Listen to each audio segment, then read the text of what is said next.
college football season is just around the corner. Florida State and Georgia Tech is set to be the first ACC conference game of the season. So I thought I'd do a video here on the ACC football predictions. So I'm going to go through every team here. I'll give a record prediction. I'll talk about each team's strengths and weaknesses, and just give an overall outlook on the season. But before that, I got a power ranking of every team in the conference. So the first tier I have here is below average or bad. And basically what this means is that against a generic college football schedule or an average college football schedule, I expect these teams would be a 5-win or less team. And so this is where I have Pitt, Wake Forest, Cal, Stanford, Virginia, and Duke. So I'll talk I'll talk more about each team when we get to them in their individual section of the video. But this is just for perspective on how I view each of these teams in a vacuum. Next is the solid bowl team tier, and this is where I have Boston College, Syracuse, and Georgia Tech. So this would be about a 6-7 win team in a vacuum. Then borderline top 25, I've got SMU, Virginia Tech, Louisville, and North Carolina. And this is about an 8, maybe a 9 win team. And then the contender is at least a 9 win team. So NC State, Florida State, Clemson, Miami, I think against a generic schedule, would all have 9+ wins, and they'd be a contender to make college football playoff. Before I get into final records, just want to note, I do think Miami and Clemson, when I evaluate them, are better teams than Florida State. I'll dive into more specific reasons later on. I think NC State is being underrated by the general public, and I think overall the ACC as a whole is better than people think it is. Now, starting off the predictions, we have Pitt. So the strengths of Pittsburgh, I would say, is they have an experienced coach and they've upgraded their staff. The weaknesses, I would say, is quarterback play. Last year they had Phil Jurkovich, and he really struggled. He was benched at one point for Christian, I think it's pronounced Veal or Valu. I'm not quite sure how you say it.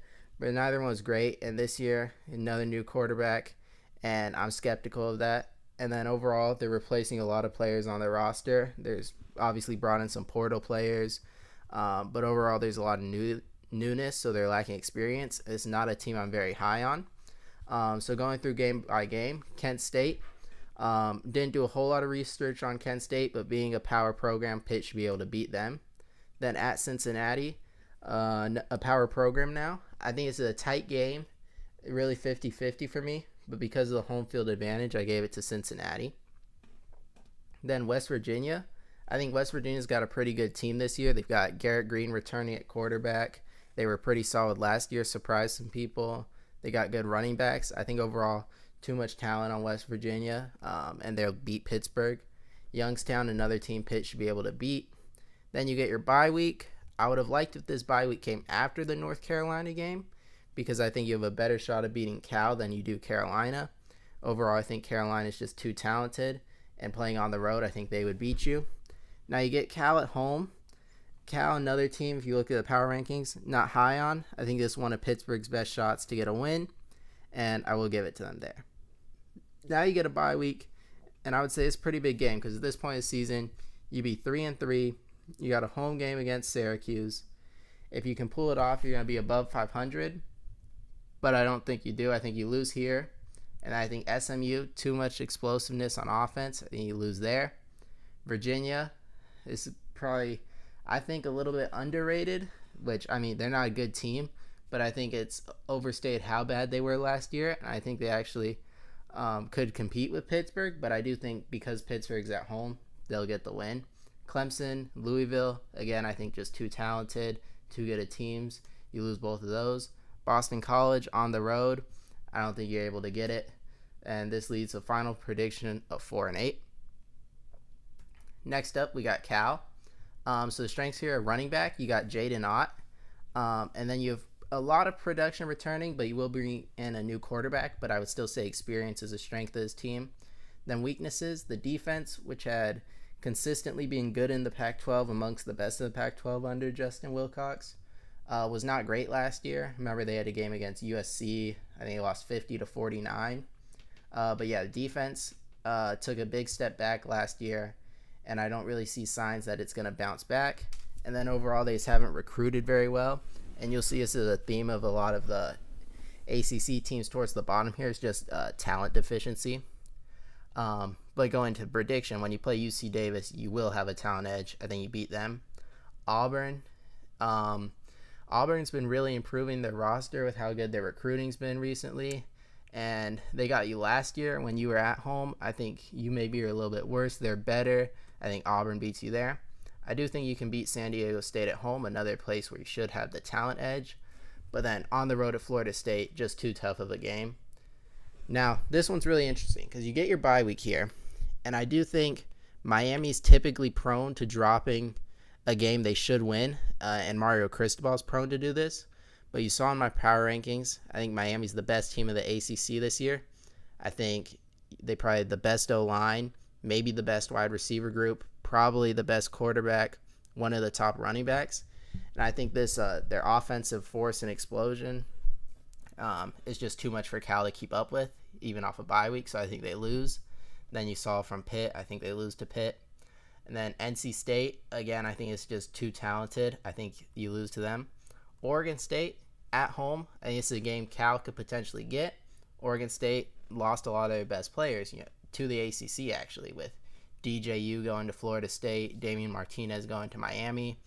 Then obviously they lost a lot of players to Michigan State with Jonathan Smith leaving, with them being just ravaged by the portal. I do think Cal can get a win here. You get a bye week. This Wake Forest game is 50-50 for me, but because it's Friday night game on the road, I tend to go with home teams on Friday night games in the road, especially if it's 50-50 for me. So I'll give Wake Forest the win. Syracuse, I think, has actually got a pretty good team this year. Kyle McCord at quarterback, some decent weapons. But I think Cal can maybe catch them here towards the end of the season. I think you could get a win here. Then you get your rivalry game against Stanford. I think rivalry games, especially one like this, it could always go either way. It's really 50-50 for me. If you want to argue the other way, I could see that, but I'm going with Stanford to win it. And then SMU, I think, another team with too much offensive firepower for Cal to keep up with. This will be a 4-8 season. All right, next up we got Wake Forest. I think their strengths, they have some pretty good wide receivers returning. Put up a lot of yards, a lot of stats. And then they also have a pretty good running back returning, decent production out of him. So I think there's some decent firepower on the offense. But at QB, it wasn't great last year. And the options in their room could be Hank Bachmeier is who I expect to win the job. But there's another person competing. I can't remember his name. But I'm not sure I'm not sure they really have the answer there. And then the defense last year was just one of the worst in the ACC. And I'm not sure what they've really done to see major improvements there. So starting the record prediction, I think you beat North Carolina A&T. Virginia, 50-50 game for me. But I think Virginia's an improved team this year. And I think it's a close game, but Virginia pulls it off. Then Ole Miss, just too talented. You get a bye week before you play Louisiana. I think it's a game Wake Forest wins. At NC State and Clemson, I think both teams too talented. I think Wake Forest lose both of them. But I think you can pull off the game against UConn. And now you're 3-4. You got to get 3 wins in your final 5 to try and make a bowl game. I don't think you're able to beat Stanford. I think Stanford's passing game is able to kind of pick apart Wake Forest defense. Then you get a bye. As you saw before, I gave them the win against Cal. At North Carolina, don't think you get that. At Miami, both teams I think are just road games against teams that are better than you. But then Duke at the end of the season, a team I would say is on a similar level. You get them at home, I think you pull it off, and you're able to get a 5-7 season, 1 win away from bowl eligibility. But it shows the program is trending in the right direction, or it's at least competitive. All right, next up we got Stanford. I think the strengths of this team is they had young quarterback last year, and he's either going to get better, or they brought in the modern-day quarterback. I think his name's Elijah Brown. So he could potentially win the job. But either way, I think they have a developing young quarterback who can make some plays. And then Eric Ayasamore, probably familiar with him from the Colorado game last year. He had like 200 yards. He's an elite wide receiver target.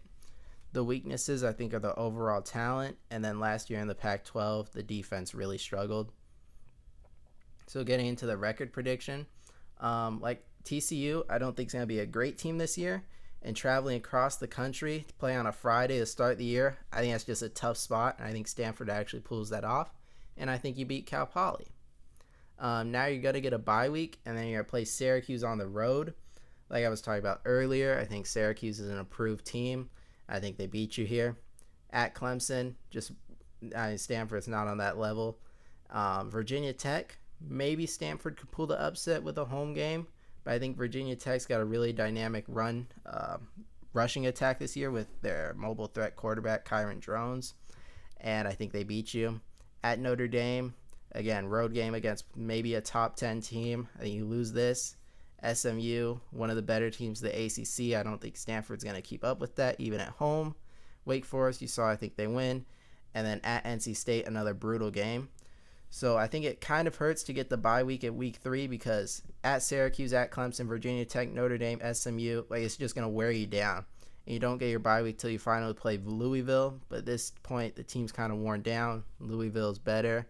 But I think you kind of get a rejuvenated feeling in that rivalry game and are able to get a big win against Cal and then a big win against San Jose State to sort of salvage the season a little bit and get a 5-7 record. All right, next up we got Virginia. I think the strengths of this are going to be quarterback play. They started last season with Tony Muskett, but then they switched to a true freshman, and he actually did pretty well. And I think his development, I think he'll show development this year and be a pretty solid quarterback. And then I put transfers additions as a strength because you lost your top receiver in Malik Washington to the Dolphins in the draft, but you brought in a transfer like Antoine Green Jr. from North Carolina, who didn't play much at North Carolina, but was a big-time recruit coming out of high school. And I think he's talented and can do some nice things for Virginia. And he brought in some other transfers to help round out the roster. This is another team that lacks talent overall, haven't recruited very well, and then their defense was not very good last year in the ACC, statistically speaking. Getting into the schedule, I think Richmond's a team you beat, and I already talked about how I think you pull off a 50-50 tight game at Wake Forest. At Maryland, you get the game at home here. I think Maryland's program's been pretty solid. I think they've built a roster more talented than Virginia's. I think they beat you. At Coastal, a couple of years ago, I would have Virginia winning this, but because of Grayson McCall's departure and overall Coastal losing a lot of talent, I think Virginia's able to win this game. Then you get your bye week before playing Boston College, who has Thomas Castellanos, dynamic quarterback. It's a pretty good spot for you to maybe pull an upset, and I think you're able to do it. Then you're playing Louisville at home. Louisville's pretty good this year. Tyler Shuck at quarterback. Big-time transfers coming in at wide receiver. They were really good last year. I think Virginia's not quite there to do that. And then at Clemson, I think it's just too hard of a game. And then North Carolina would maybe be a potential upset if you weren't, I think kind of worn out from playing in Louisville and Clemson the past 2 weeks. So I think North Carolina beats you. Then you get a bye week in a good spot. You're 4-4. Try to go 2-2 in these last couple of games to get a bowl. You get Pitt here in a winnable game, and I already showed I think Virginia wins this. But then at Notre Dame, I think it's too tough. So now you're 5-5, and I think you're kind of under the radar. And I think you've got to win one of these last 2 games to make a bowl. I think you pull off a big time upset against SMU to get to 6-5, and then you lose to your rival Virginia Tech. But you finish with that should say 6-6. Accidentally put 5-7 there. But you finish with a 6-6 record, and it'll get you to bowl eligibility, which is a big achievement for this Virginia football program. Next up, we got Duke. Their strengths, I would say, are high upside at quarterback with Malik Murphy transferring in from Texas, and then defensive coaching because I think Manny Diaz, even with his faults as a head coach, has proven he puts good defenses on the field. I think your weaknesses are your transfer losses with Riley Leonard at quarterback, Jordan Waters at running back, RJ Oben at defensive end. I think big-time losses to the portal. And then at the line of scrimmage, both sides of the ball, offensive, defensive. I'm not sure if they're going to be able to have a strong presence there. But I do think you're able to beat Elon. And then Northwestern on a Friday on the road, 50-50 game. It's tough. But I'm actually going to go with Duke to pull it out. I think maybe we get a big Malik Murphy game. and I think you beat UConn and Middle Tennessee. You get off to a hot start here at 4-0, and I think you actually beat your rival North Carolina. And now at this point, Duke's 5-0. They're kind of generating some hype. I think the North Carolina game, you're 4-0. You're just kind of, the team's feeling good and they're able to get a big win. And then I think you maybe you let your emotions get a little too high, and I think Georgia Tech pretty easily beats you that next week. Then you get a good spot for your bye week, and you get a Friday night home game against Florida State. I think it's a tight game. You come close to pulling the upset. I think Florida State gets you. I think SMU gets you as well. Miami gets you, NC State. I think this 4-game stretch for Duke is just brutal. 4 of the top, I think 4 of the top 7, 4 of the top 8 ACC teams in a row here.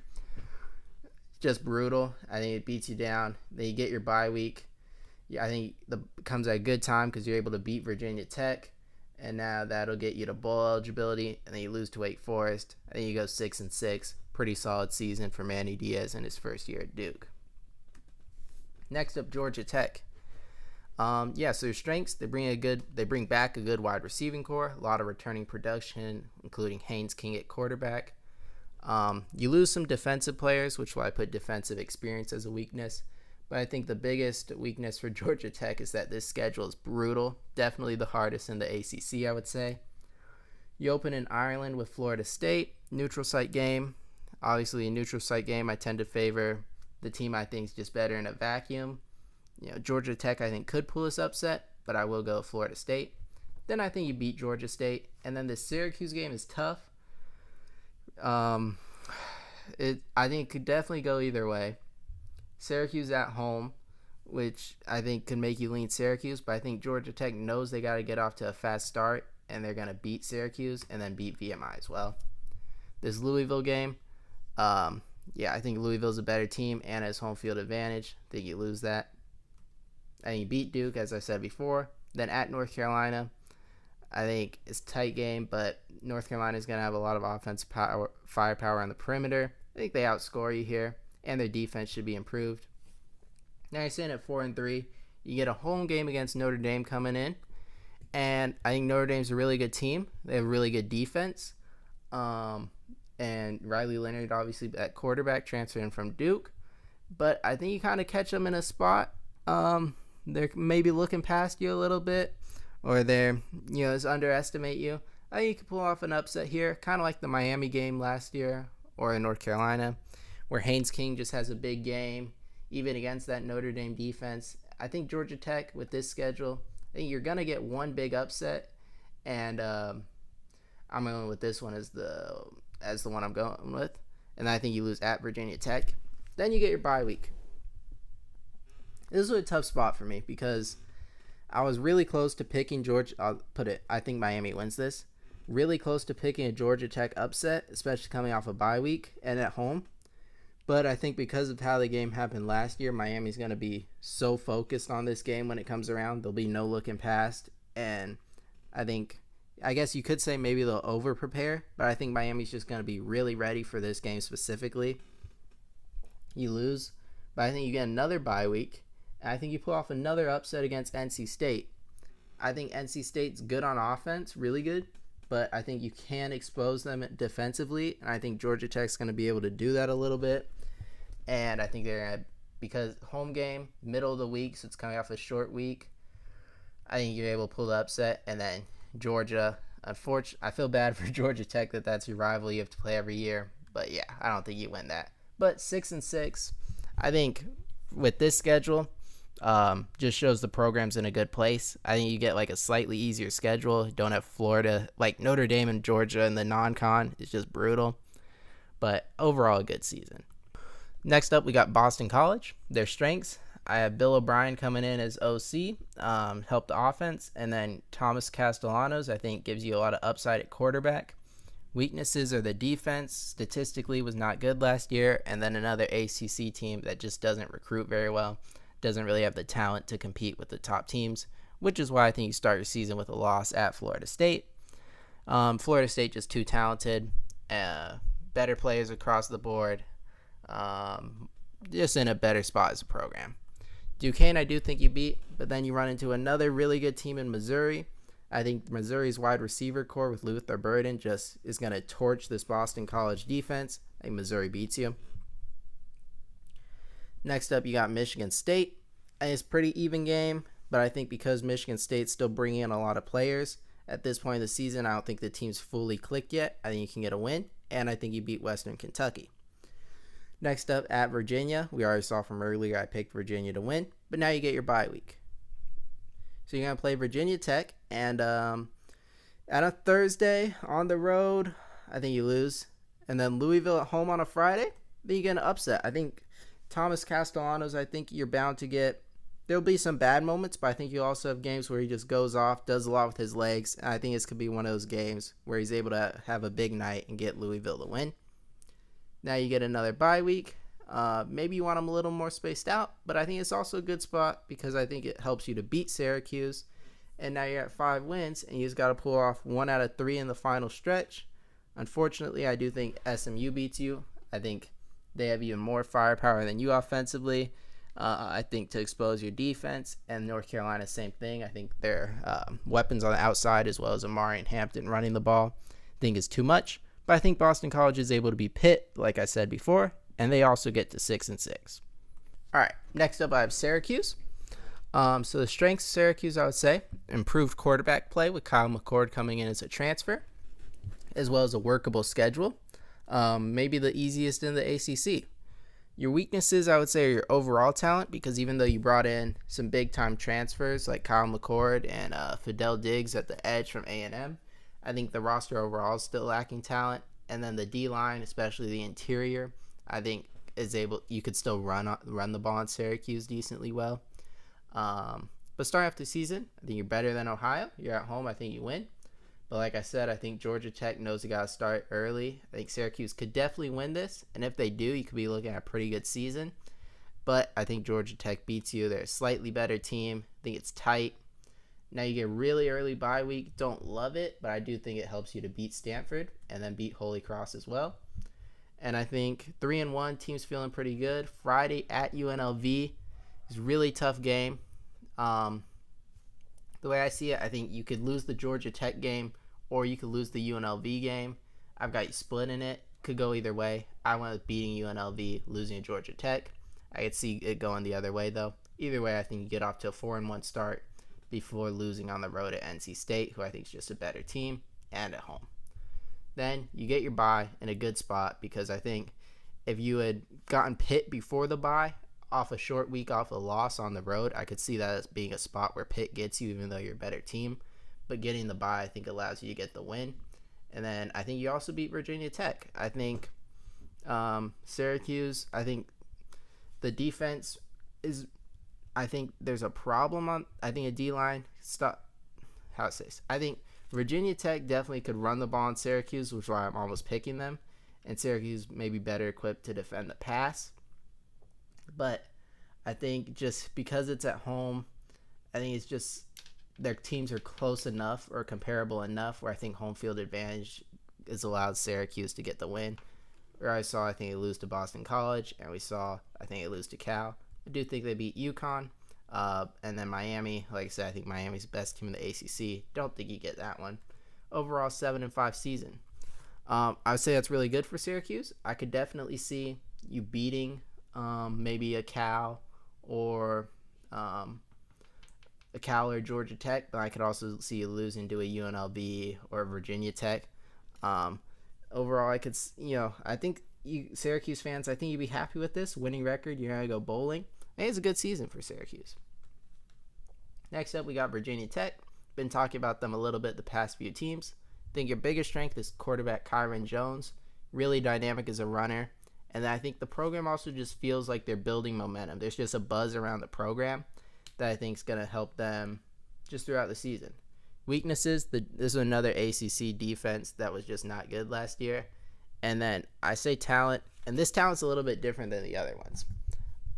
There are a talented roster, but I think for the expectations they have this year, they haven't recruited them well enough to have a depth of talent and an across-the-board talent to compete with some of the top teams in the country.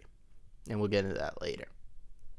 I do, however, think they're good enough to beat Vanderbilt, Marshall, and Old Dominion. I think pretty easily. At Vanderbilt, my dad actually went to Vanderbilt, so um, I will be rooting for Vanderbilt, but I just don't think they're good enough. And I also think you beat Rutgers. Rutgers still breaking in a new quarterback at this point. Virginia Tech's at home. I think a better team. But then another Friday night road game, and if I haven't made it clear, tend to favor the home team on Friday night road games. And I think Miami's better. I think they beat you, but I do think you beat Stanford because of I think you're able to just run the ball too well for Stanford to beat you. You get your bye week at a good time. You're 5-1. I think it helps you beat Boston College, like I talked about. And we already saw that I have them beating Georgia Tech. Both good games, but I think home field advantage matters here, and they're going to be refreshed off a bye. I think you win this. I think you lose Syracuse. I think I didn't want to talk about this earlier too much because I'll talk about it here. But I think it's just a spot where at this point you're 7-1. You're 1 week away from playing Clemson in this huge game at home. And I think you're looking past Syracuse and they get you here. And I do think this comes back to the top end talent. I think Clemson's just still too talented, even with Virginia Tech building this momentum. I think you lose. And now you get your bye week. And I think there's kind of I think that buzz is kind of gone because I think you start 7-1, you're feeling so good. And the back-to-back losses just kind of demoralizes the team a little bit. And I think cause you to lose to Duke. But I think you're still good enough to beat Virginia and go 8-4, which is a good season. I think Virginia Tech fans might be hoping for a little bit more, especially with losing 3 of the last 4 games. But a really solid start to the year. And if they're able to beat, I could see them beating Clemson. And if they do, this will be a great season, Virginia Tech. But my prediction is 8-4. Next up, we have Louisville. One of the biggest strengths, portal additions. Ja'Cory Brooks at wide receiver from Alabama. Tyler Shuck from Texas Tech at quarterback.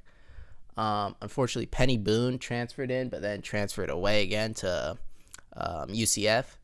And then I think the defense, you have Ashton, how do you say his last name? Galante on the D-line. I know he's an NFL first-round prospect. He's very good, and the defense overall should be really good.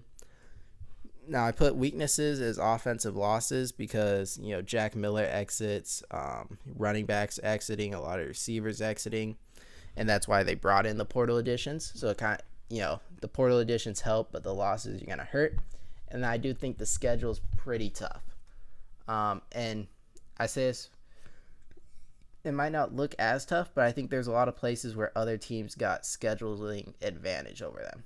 Now, but to start off, I think you got easy start, beat both Austin Peay and Jacksonville State. Really early bye week. Don't love it, but I do think you beat Georgia Tech, as talked about earlier. At Notre Dame, I think Notre Dame's defense able to pretty much shut down Louisville here. Don't think Louisville's quite explosive enough to put enough points to beat Notre Dame. Know they beat them last year. Don't think they'd do it again.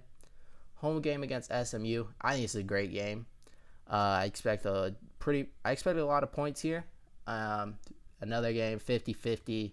I think college football used tend to go with the home team there. At Virginia, we saw earlier, I have them winning. And then Miami, this kind of one of the scheduling things I'm talking about. Miami has a bye week right before this game. So normally home game against Miami, I think I'd give Louisville a better chance of winning if Miami wasn't refreshed from their bye week. That's why I'm going to have them losing here. Then the Friday night road game, I think you lose. Then at Clemson, I think you lose. And this part where I think another part of the scheduling that hurts them, the early bye, and then having to play Notre Dame, SMU, Miami, Clemson, Boston, all these games consecutively, I think it's going to lead them to tire out during this stretch. And then the bye week, I think they can get refreshed, beat Stanford, beat Pitt, and then win their rivalry game against Kentucky, which should be a tough game. They've lost it past few years when I thought they could win it, but I think this year they're able to get it done. Go 8-4, really good season. All right, next we have SMU. I think your biggest strengths are their offensive talent. They got Preston Stone at quarterback, the running back that transferred in, pretty good receivers, and then Rhett Lashley, I think, is a good offensive play caller. But the weaknesses, I think your competition upgrade could end up hurting you. especially in the back half if the players are worn out and aren't used to uh, this level of team throughout the year.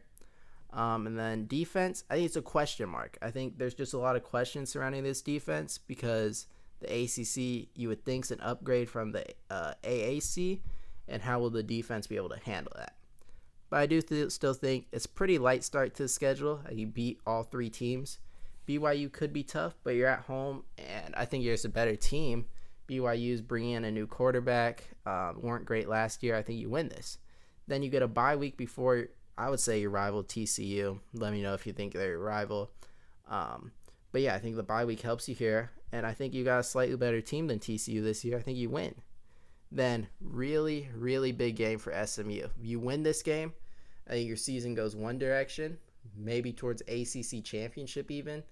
If you lose it, I think you're not quite ready to contend with the top of the ACC yet. And for me, I don't think they're quite on that level yet. So I think Florida State gets you, and I think Louisville gets you as well. Kind of like you're off a loss. You're going to go on the road after kind of being disappointed from losing to Florida State. I think that hurts. Then you get your bye week. You're better than Stanford early, we saw, and Duke and Pitt. We saw them winning all these games. I think they're a better team. I think each of these defenses is I think SMU's offense will be able to move the ball very well against each of these defenses. You get a bye. I think you beat Boston College. And now you're rolling. You're 8-2, but like I said, I think Virginia's really motivated in this spot to get to a bowl. I think it catch you here, but I do think you beat Cal. And I would say a 9-3 season, your first year in a power conference, I would say is really good. I think you'd be happy with that, and it shows that you're on track to competing with the best of the ACC. Next up, we got North Carolina. And I want to say, I think North Carolina may be the most underrated team in the country, just because you're losing Drake May, you're losing Tez Walker, and the defense was so bad last year. So I think people are naturally going to think, oh, the offense is going to get worse because the NFL losses, and the defense was so bad, and now they overlook this team. But I think you have a great tight end room, bringing in Max Johnson, and then you've got Gary Nesbitt returning there. And that receiver, I think you're pretty solid with McCollum. He's back, and I think you saw in the first part of last year before Tez Walker became eligible that McCollum's a really good receiver, and he could have been the number one. You've got Gavin Blackwell there and some other receivers you recruited who were 4-star recruits that I think are really good. So I think the perimeter talent's still there. And I think Amari and Hampton at running backs probably the best in the ACC. So you're going to have a run game that teams are going to have to deal with as well. Then not quite sure who the quarterback will be yet, but if it's Max Johnson, you know you're getting solid veteran play. If it's not, that means you have a quarterback who beat him out and is even better. So I think UNC is still at similar level to how they've been the past few years, and I think they're being overlooked. Obviously, I do still think it hurts to lose May and Tez Walker, which is why it's still in weaknesses. And then the defense, I think you've got a lot of talent there, but it hasn't been good in the past. Obviously, they changed defensive coordinators. How much will that help? I think it'll help a decent amount, but it's still a question mark. So you start the season with Minnesota. I think Minnesota is not a very good team this year. I think they're bringing in new quarterback, a lot of newness there. I don't think a defense is very good. I think North Carolina will be able to put up points. Next two games should be very easy. James Madison, though, could be tricky, but they're losing their coach and a lot of their best players, so I think you beat them. Then I think you lose at Duke. I think North Carolina this is what's going to keep them still under the radar. You lose to Duke, you're like, oh, it was just a light start of the schedule. But then I think you beat Pitt and you beat Georgia Tech, both home games. This is a very workable schedule. Could definitely, just like the past few years, they could definitely start 7-0, but I think they tend to drop one. Then I think really key here is to get that bye week before the Virginia game. So I think you're able to prepare and you're not going to get caught in a trap game. I think you win. And then the Florida State game. Now, I could see them being undefeated at this point, in which case it would be a huge game, maybe college game days there. But at Florida State, I think the defense is going to be good enough up to this point to deal with the lesser teams, but I think it's going to kind of show they're not ready to defend against the best teams in the ACC or the most talented teams in Florida State. And then I think Florida State's defense will keep North Carolina's offense more in check than the rest of the teams have been able to. I think this is just in general going to be a big jump up in competition from what they're facing in the first part of the season, and they're not quite going to be ready for it. But now you get another bye week, and I think you're better than Wake Forest. I think you beat them. I think you're still fresh and can beat Boston College, but I think definitely a spot I could see them losing. And then you have a chance to get to double-digit wins against NC State, but I think North Carolina's shown the past few years they fade at the end of the year. They've been losing the rivalry game, and I just don't trust them to win this game. I am rooting for them. My dad's from North Carolina, grew up rooting for them.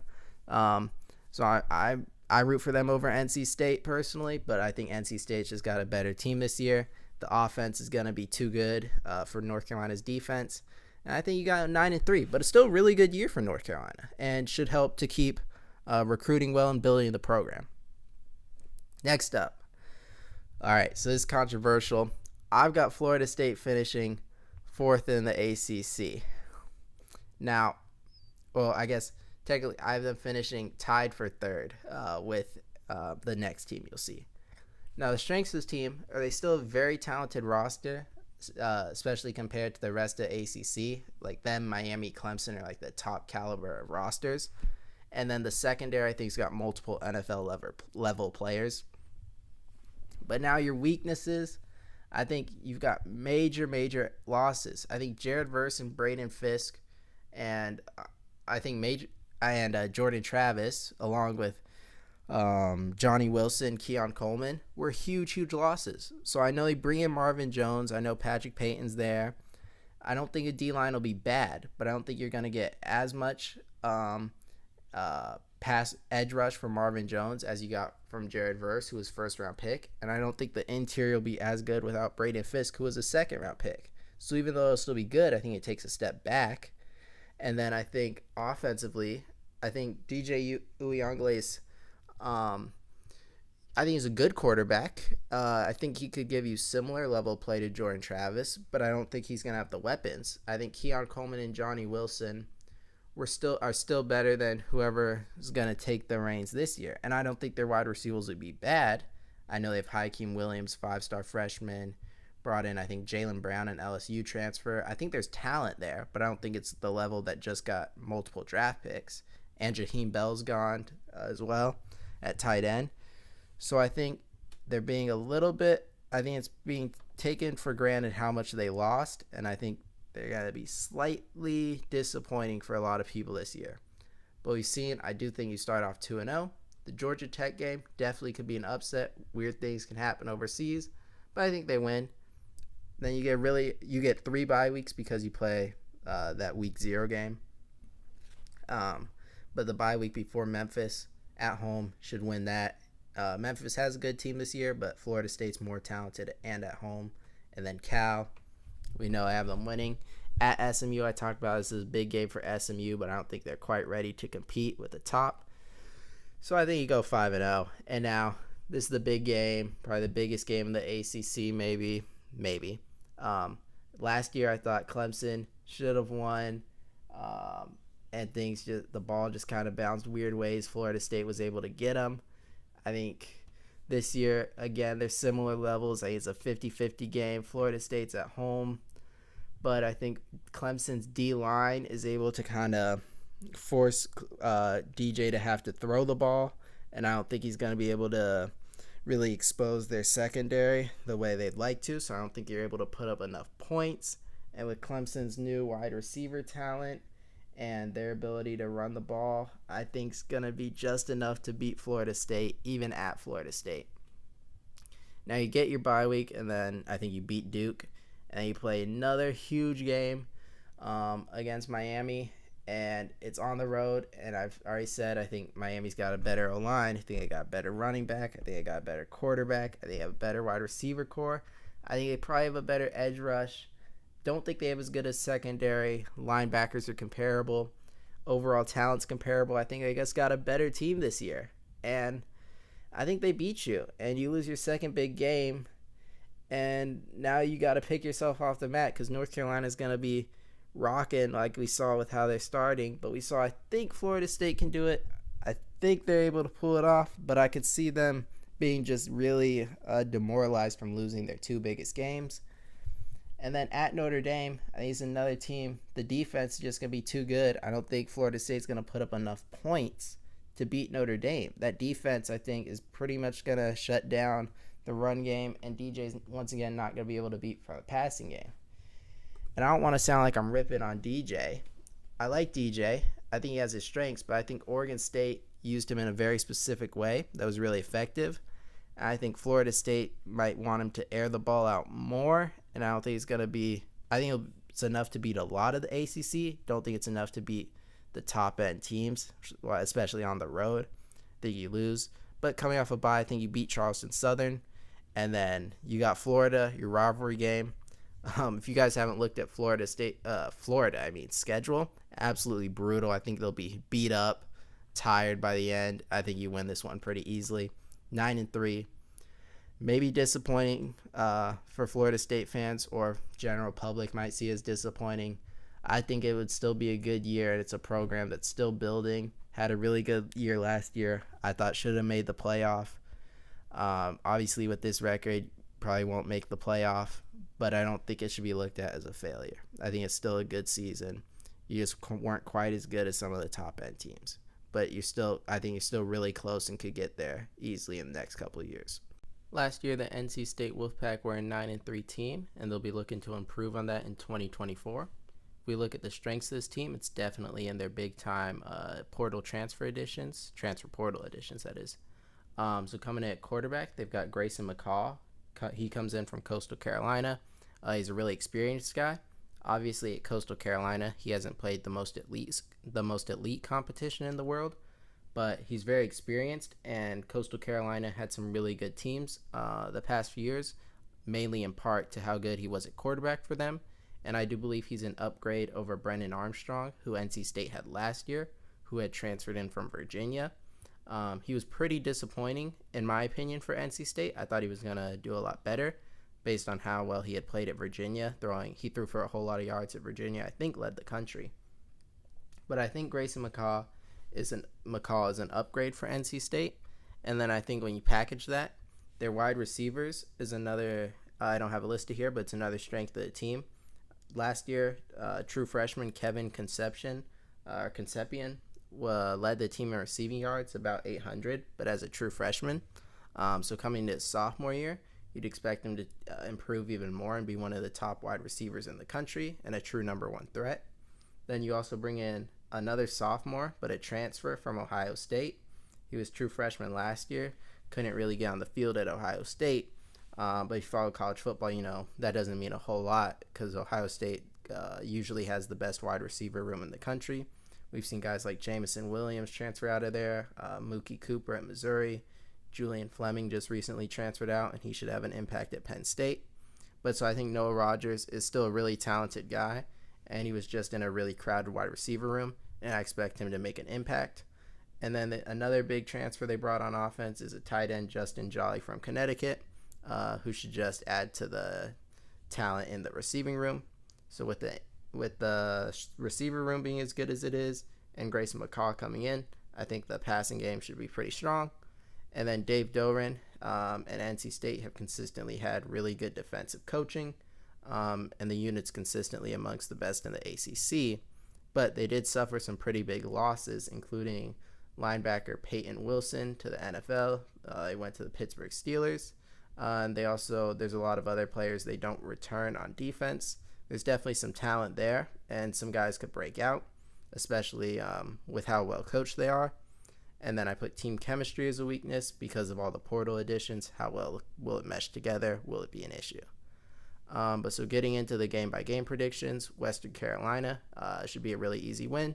Don't know much about them, but NC State I think is a really good team this year and won't lose a game like that. And then in the Dukes Mayo Classic, a really big game already in Week 2 against the Tennessee Volunteers. This is a neutral site game, but it does take place in Charlotte, so that maybe gives NC State a slight home field advantage. In this game, you're going to have Nico Iamaleava. He'll be in only his third career start because of the bowl game, but second start of this season.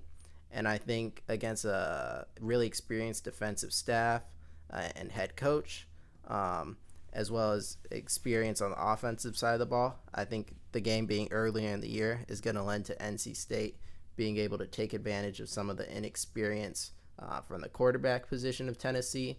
And then just overall, I think Tennessee's a team that might get rolling a little bit later in the year. But at the beginning of the year, I think NC State, even with the transfer portal additions, I think it's going to mesh pretty well because of how experienced Grayson McCall is. And I expect him to be a leader there.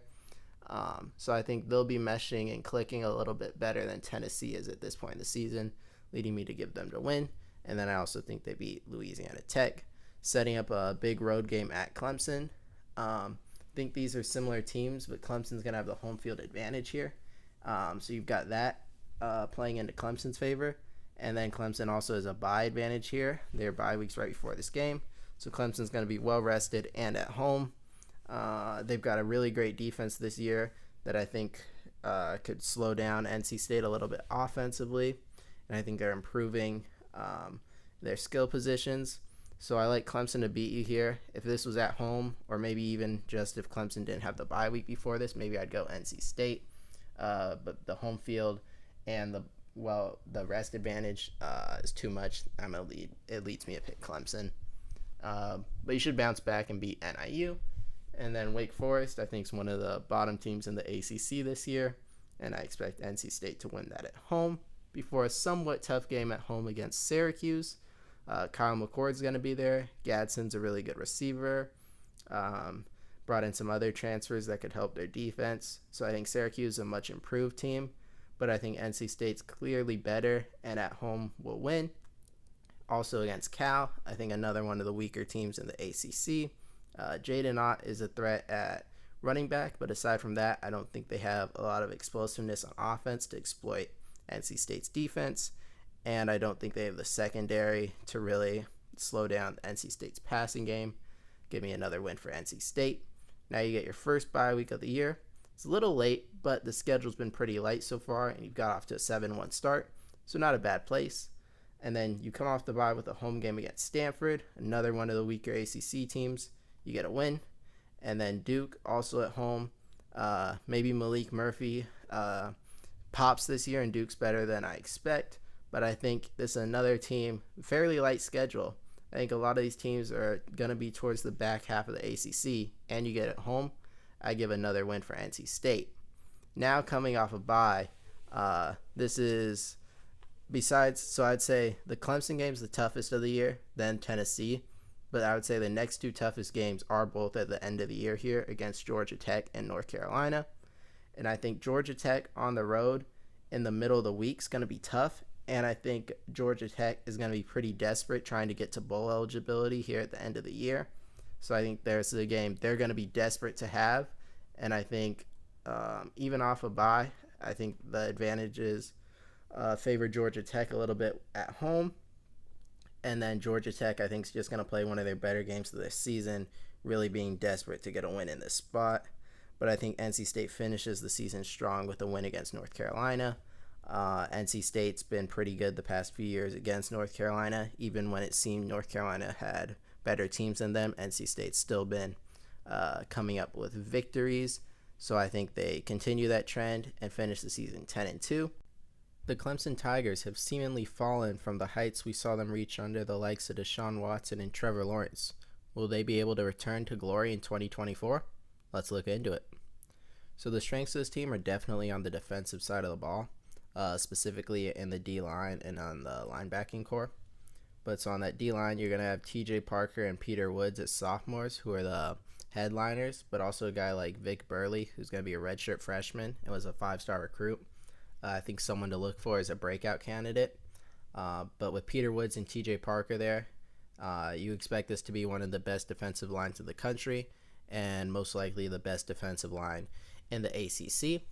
Then getting into that linebacker core, Barrett Carter returns for his senior season, and he definitely has the potential to be a first-team All-American. He's one of the best linebackers in the country. Then Wade Woodaz at middle linebacker. Is also very good and back as a junior. But you also bring in true freshman Sammy Brown, 5-star recruit. and could definitely have an impact as a freshman, as Clemson tends to have true freshmen make an impact a lot of the time. Now getting into the weaknesses, you move back to the offensive side of the ball here, and you look mainly at quarterback and skill positions. Cade Klubnik's definitely a really talented guy. At one point, or when he was recruited to Clemson, I believe he was the top quarterback recruit, according to 24/7 Sports. But last year, he didn't necessarily show all the potential that people thought he had, and he didn't live up to all the hype people thought he had, I guess what I mean. So in a second year under the Garrett Riley system, will he be able to take a leap, and could quarterback turn from one of the weaker points on the team to a strength of this team? If he can, then Clemson could potentially be a national title threat, and definitely an ACC title threat.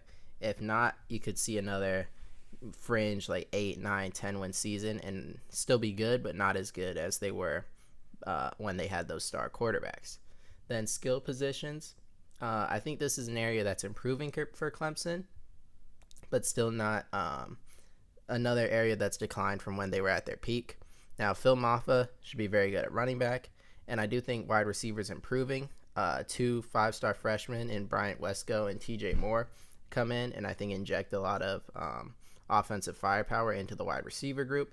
And I think there's other young guys, including Antonio Williams, who can improve, and this could be the start of Clemson's a revival of their great wide receiver cores that they've had before. Getting into the game-by-game predictions, I do believe that Clemson's going to improve a lot offensively this year, but I don't think we'll see it all week one, especially against a team as good as the Georgia Bulldogs, as talented as the Georgia Bulldogs. I think they're too good defensively, too talented across the board, and I think Clemson's going to lose a week one neutral site game in Atlanta against Georgia. Basically a road game. And Georgia, like I said, most talented team in the country, probably the best coach in the country right now, and I think there's too much for Clemson. And then a game that you definitely can't overlook, Appalachian State at home in Clemson. I do think you win. You are more talented. I think you're a better team across the board, and you're at home. You should win, but you can just never count out App State, right? Now, you get that first bye week. Typically, a bye week this early is not something I would like, but because it comes after one really tough game and then another, probably I would say a tricky game, I don't mind the bye week coming this early, especially because your next game is another really tough game. But because you get the bye week and you're rested after a tough two-game start, you're at home. I think you're able to beat a really good NC State team this year. I think your D-line can limit, or I think your defense overall can limit what I think will be a pretty explosive offense for NC State. And I think it'll be a tight game, but at home I think Clemson gets the win. And I also think you beat Stanford. Stanford I think is going to be one of the bottom teams in the ACC this year, moving in from the Pac-12. I think they can improve, but they're definitely not on Clemson's level. Then another really tough game. So in this 5-week start, Clemson's going to have at least 3, I think, really hard games. So of those 3, I think your season kind of hinges on, do you go 1-2? Do you go 2-1? I don't really see 3-0. I don't really see 0-3. I think it's going to be one of those other ones. And I feel most confident about Clemson winning the NC State game and losing the Georgia game. And this is one that I think kind of is just in the balance. And I think what kind of did it for me, because Florida State is at home, but I think Florida State not quite as good as last year. Clemson improved from last year. And I felt like last year, Clemson probably should have beat Florida State, but Florida State just had more big-time playmakers and guys like Jared Verse making defensive plays, Keon Coleman making big plays at wide receiver. And I think this year Clemson has the big-time playmakers that are going to get them the win. Now, another road game, I think this is going to be closer than it should be, just because a pretty tough game against Florida State on the road, and you stay on the road. And I think this game is a lot closer than I would think it would be in a vacuum. I think Clemson escapes with a win and then also beats Virginia. Now, after your second bye week, I think it's a good spot for a bye because Louisville and Virginia Tech are your next 2 games. Another pretty difficult stretch. And overall, I just want to say, not a very easy schedule for Clemson. One of the harder schedules in the ACC, I think. But coming off the bye, I do think he beat Louisville. I like quarterback. I like their quarterback Tyler Shuck. Ja'Cory Brooks comes in there at wide receiver. The defense pretty good. Potential first round pick on the D line. But I do think Clemson's more talented. They're at home. They're well rested and can win before a really tough game on the road in Blacksburg. Virginia Tech at this point in the year could have a pretty good record. This could potentially be maybe a college game day site. Who knows? But it should be a really good environment and I think a really good game. Ultimately, I think Clemson's D-line contains Virginia Tech's ground game enough, including Kyron Jones at quarterback. And I don't think he's able to make quite enough plays through the air to defeat Clemson. I think the offense will be too limited by Clemson's defense. I think Clemson gets another really big win. Then a second road game against Pitt. Like Wake Forest, maybe this is a trap, but I think Pitt will really struggle on offense against Clemson in a way Wake Forest I don't think necessarily will. Because if Clemson plays bad against Wake Forest, I do think they have more weapons to cause some problems for Clemson's defense. Pittsburgh, I don't see that. And the Citadel should be an easy win. And then your last game is in rivalry week against your rival, the South Carolina Gamecocks. I do see Clemson getting a win here. I think it'll be pretty tough. I think this will be South Carolina's potentially fighting for bowl eligibility here. I think they're playing some of their best ball this season. I think Lenore Sellers probably he's playing his best ball this season. The team overall, I think, is probably peaking right about now, and this will be as tough a time to play them as throughout the year. And although I don't think their record might be that good at this point of the year, I do think they'll be a good team at this point of the year. And I think it'll be a hard-fought Clemson win to finish the season 11-1. Last year was a disappointing season in Coral Gables for the Miami Hurricanes, but with an improving roster and consistently good recruiting under Mario Cristobal, the Miami Hurricanes look to take a huge leap in 2024. Will they be able to do it? Let's look into it. So if you're looking at the strengths of this team, you got to start with an elite offensive line. The headliners there being Jalen Rivers and Francis Mauigoa, both potential All-Americans. But then you also have a guy like Okanala on the front, who was a 5-star freshman last year and could be a really good offensive lineman for them. And overall, this should easily be the best offensive line in the ACC and one of the best in the country. And then you're looking at the portal additions as another strength. Cameron Ward comes in at quarterback. He's a threat offensively, both running and throwing the ball. Damian Martinez transfers in at running back from Oregon State. He's a very good player, formerly a 1,000-yard rusher. Gives you a really good player at the running back position behind that offensive line. And then Samuel Brown comes in at wide receiver. He complements a receiving core that's already bringing back Jacoby George, Xavier Restrepo, and Elijah Arroyo could be a breakout player at tight end. So when you look at the offensive position groups one at a time, I think Cam Ward, I believe he will be the best quarterback of the ACC. I think Damian Martinez will be a top at least 3 running back in the ACC. I think the wide receiving core will be top 3 at least, and I think the offensive line will be the best. So they should have, I think they do have on paper the best offense in the country. But if you've been paying attention to Miami, on paper has not meant the most in recent seasons. So will this year finally be the season they're able to transfer paper talent into on-the-field success? One more strength of this team is in the pass rush, with Ruben Bain returning for his sophomore season after he was very good as a true freshman on the defensive end. Now looking into some weaknesses here, I think you got to question in-game coaching with Mario Cristobal, especially everyone knows about the Georgia Tech game last year. And then the secondary loses some star safeties in Kamari Kitchens, James Williams, so there's some inexperience back there in the secondary.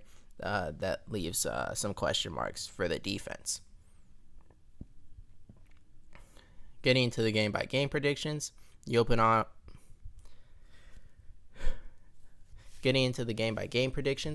up on the road in Gainesville against in-state rival, the Florida Gators. Graham Mertz back at quarterback for them. I think Florida is kind of being underrated this year because of how difficult their schedule is. They're kind of being written off. I do think they're a pretty good team, though. I think they can challenge Miami. They do. I think they're not a great team, but I do think they're pretty solid. and I think Miami will have to play well to win this game, and it's definitely a game Miami could lose. But I do think Miami's more talented, and I think if it's close, Cam Ward's going to make winning plays. But overall, I think Miami should be able to run the ball in Florida, and I think they have enough pass rush disruption to stop Florida from putting up too many points. And so I'm going to give Miami the win there. And then I'll also give them the win against Florida A&M and Ball State pretty comfortably before a road game against another in-state team, South Florida. So second road game of the season, but you still have not left the state of Florida. Now South Florida, I think is actually a pretty good team this year. Could see some big improvements, but I don't think they're talented enough to beat Miami. And if Miami loses this game, it points towards a very disappointing season. Even on the road, Miami should be able to easily win this game. And then Virginia Tech, this is an actual really tough game. Virginia Tech with Kyron Drones on the ground. They have a pretty good rushing attack, but it is at home and it is on a Friday. And I think I'm going to end up doing a video on this, kind of researching if Friday night games are harder than Saturday games. But just from watching the I live out on the West Coast, watch Pac-12 a lot. So it's kind of just been an observation of mine that it seems like teams were more likely to lose on the road on Friday than on Saturday. Don't know if the numbers check out on that. So I think I'll end up researching it. But at the time of this predictions, that's just kind of a belief I have that Friday night home games are a big advantage. And that's kind of what leads me to pick Miami against a Virginia Tech team that I do think is pretty comparable to Miami. Maybe not talent-wise, but as well as far as it goes into how good the team is, they could be pretty comparable this season. Now, Miami's first time leaving the state of Florida comes going across the country to California. I think a sneaky, dangerous game. Jaden Ott could definitely make some plays for Cal, but Cal lacks the overall talent to really challenge Miami, in my opinion. And Miami should start the season 6-0 going into their first bye week. I think it's a really great spot for the bye week because you have a couple really tough games after this. If this Louisville game had come before the bye week, I would have picked Louisville. A road game against a team that I think is borderline top 25 caliber off of 6 weeks straight of playing, I think would have been enough for me to pick Louisville to win. But because of the rest advantage for Miami, I think they're able to group together well and play a really clean, efficient game against Louisville and get the win. And then I also think they're able to get, if we're looking at this Florida State game, it's going to be one of the biggest games. Now, huge game against the Florida State Seminoles, big-time rival. It's going to be at home. Florida State obviously went 12-0 last year. They're pretty good this year, but I don't think they're as good as last year. I think Miami's main weakness on defense is in the secondary, although at this point of the season, I think they'll be improving. And I also don't think DJ Uyangale and the Florida State wide receiver core is built to make to really, really expose the Miami secondary. Not saying they won't make plays, but I don't think it'll be like, oh, Miami can't guard these guys.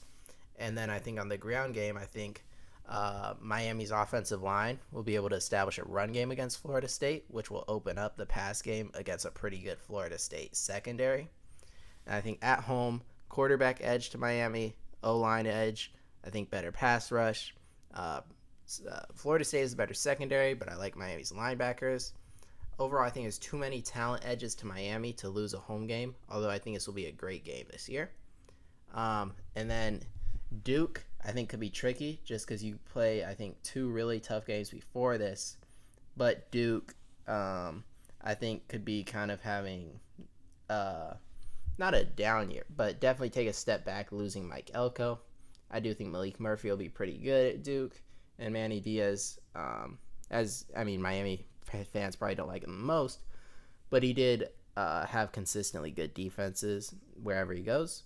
But I think Miami is able to get a big win against Duke.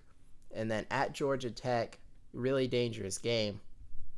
And the reason I'm going to end up picking Miami to win is because I think the team's going to be, they're really going to get up for this one because they'll remember what happened last year. and I think there's going to be a lot of emphasis on a lot of pressure on the coaching staff to win this game in specific, and I think they're going to do it.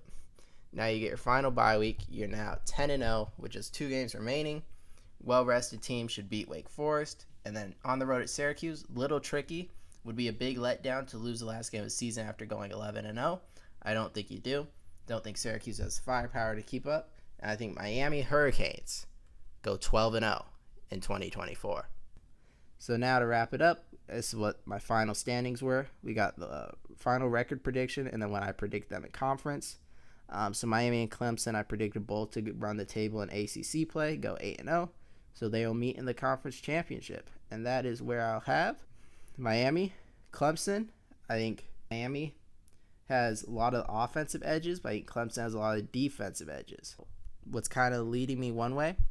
So I think about it, I think Miami's O-line is able to hold up better against almost any other team against Clemson's D-line to give Cam Ward time in the pocket to make throws or to extend plays, make big plays that I think at this point, if Miami's gone undefeated, he's been making all year, and he's been really good for them. I think Clemson's main weakness is in the secondary, where I think Miami has the weapons to expose them a little bit. And then I think Clemson, I don't think their O-line is as good as Miami's, so the pass rush could get home more. And I'm not sure if Cade Klubnik, even though I think he'll improve and I think the skill position will improve, I don't think it's as good or as well equipped to expose Miami's secondary. And I don't think they'll just move the ball running it like at will. That's why I'm going with Miami to win the ACC title, finish 13-0, and clinch a playoff berth. So that's my full prediction for the ACC. Thank you guys for watching. I'll have videos on the rest of the Power 4 conferences and full playoff predictions coming out. So if you want to check those out, please do. Thanks for watching.